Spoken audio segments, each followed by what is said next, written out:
Buenos días, profesor. Mi nombre es Itson Sabo y junto a mis compañeros Camila Álvarez y Matías López presentaremos la entrega 4 del proyecto de la central hidroeléctrica correspondiente al diseño del desarenador. El desarenador es una estructura diseñada para retener las partículas sedimentarias arrastradas por el flujo del agua y que hayan pasado por la reja de desbaste, como la arena, en el caso de la hidroeléctrica, con el objetivo de proteger los equipos de labración, atascos y sobrecarga, sobre todo con las turbinas en la sala de máquinas. Tipo de desarenadores. El desarenador de flujo horizontal reduce la velocidad del flujo del agua para que las partículas sólidas decanten al fondo en un tiempo determinado. Para esto, el desarenador requiere que el agua reduzca su velocidad mediante el ensanchamiento del canal y que el largo del desarenador sea suficiente para que decanten las partículas de un tamaño que se requiera eliminar. Su forma está determinada por el espacio geográfico. Una de las ventajas es que es fácil de llevar a cabo en comparación a otros desarenadores y no interrumpe el flujo del agua. El desarenador de flujo vertical consiste en una serie de compartimientos con el fin de reducir la velocidad del agua que fluye verticalmente. La altura promedio es de 3 a 4 metros y la cimentación se produce cuando el agua sube. Alguna de las ventajas es que puede ser de múltiples materiales como hormigón, asbesto o madera. Tiene un costo elevado en comparación a otros desarenadores y operan con flocuradores para ayudar a la sedimentación de las partículas. Se utiliza cuando existen problemas de espacio o locación. Desarenadores de alta tasa consisten en una serie de láminas planas o tubos paralelos que conducen el agua por un camino que reduce considerablemente la velocidad del flujo, provocando que el agua ascienda con flujo laminar y gracias a esto pueden sedimentar las partículas sólidas necesarias en un espacio reducido. Las ventajas es que permite cargas superficiales mayores a las generalmente usadas, es más económico y más eficiente y ocupa menos espacio.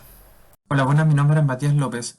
¿Cómo se diseña un desarenador? Primero se debe calcular el tamaño de partículas a sedimentar, la velocidad de escurrimiento del flujo, la velocidad de cimentación de las partículas y la determinación de dimensiones del desarenador. Para la determinación de dimensiones del desarenador, primeramente se debe calcular el ancho del desarenador, la longitud del desarenador, la comprobación de dimensiones, esta considerando la altura del desarenador, la longitud de transición de salida y la velocidad de salida del flujo. Para la elección del desarenador para el proyecto se ha considerado un desarenador del flujo horizontal. Esto debido a que el lugar donde se emplazará el desarenador es de un área bien favorable para este. Y según el diseño del desarenador, ya que al ser de forma rectangular, esta permite una decantación de las partículas más efectiva. Los requisitos de diseño del desarenador. Se debe elegir una turbina en función de la altura de caída del agua y del caudal de diseño de la central hidroeléctrica. Según la turbina escogida, se debe determinar el diámetro de las partículas para el diseño del desarenador. El tiempo de sedimentación de las partículas debe ser menor o estricto al tiempo de retención de las partículas, y se debe determinar la longitud adecuada del desarenador que cumpla el requisito anterior.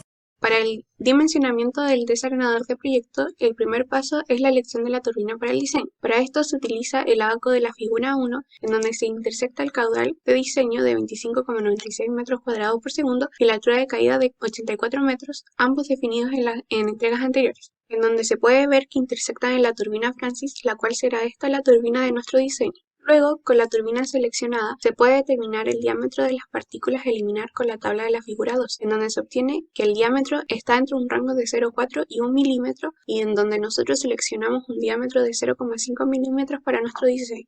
Luego se debe determinar la velocidad de flujo utilizando la fórmula mostrada en pantalla, en donde A corresponde a la constante en función del diámetro de las partículas a eliminar. Utilizando la figura 3 se obtiene que A tiene un valor de 44. D es el diámetro de las partículas a eliminar, que es 0,5 milímetros, determinado previamente. Reemplazando valores, obtenemos una velocidad horizontal de flujo de 3,11 centímetros por segundo. Para la determinación de la velocidad del sedimentador hay varias formas, en donde nosotros elegimos tres de estas. La primera, por la tabla de Arkhangelski, en donde se utiliza la tabla de la figura 4, que es en función del diámetro de las partículas a eliminar, obteniendo una velocidad 1 de 4,32 centímetros por segundo. La segunda, por el monograma de Celerio, en donde se debe intersectar el diámetro de las partículas con la curva de Celerio, en donde se obtiene una velocidad 2 de 5 centímetros por segundo.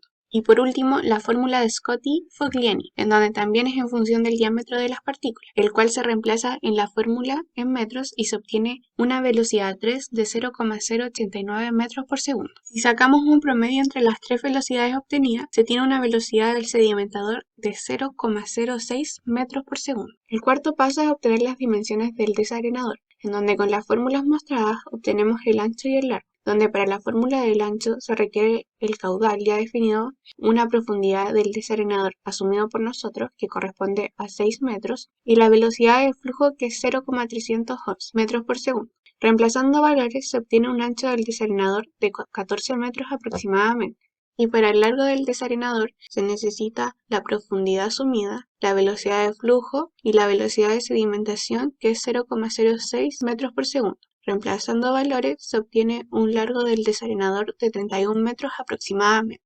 Luego, con el ancho del desarenador y el ancho del canal de conducción determinado en las entregas anteriores, se obtiene la longitud de transición, que es la unión entre el canal de conducción con el desarenador en un ángulo de 12,5 grados. En este caso se diseña un desarenador simétrico, por lo que la transición de entrada será la misma a la transición de salida. Reemplazando los valores, obtenemos que la longitud de transición será de 29 metros aproximadamente. Finalmente se realiza una comprobación de diseño, donde se tiene que cumplir que el volumen dimensionado del desarenador sea mayor al volumen necesario del desarenador. Por lo que para obtener el volumen necesario, B1 se utiliza la siguiente fórmula, en donde se utiliza el caudal de diseño y el tiempo de sedimentación que se calculó acá. Reemplazando valores se obtiene que el volumen necesario del desarenador es 2.563 metros cúbicos. Y para obtener el volumen dimensionado es la multiplicación del ancho del desarenador por la profundidad por el largo, obteniendo 2.604 metros cúbicos, siendo mayor al volumen necesario, por lo tanto cumple con la condición. Bueno, y aquí se puede ver un resumen de las dimensiones del desarenador. También el organigrama del trabajo. Y por último, el material de referencia utilizado.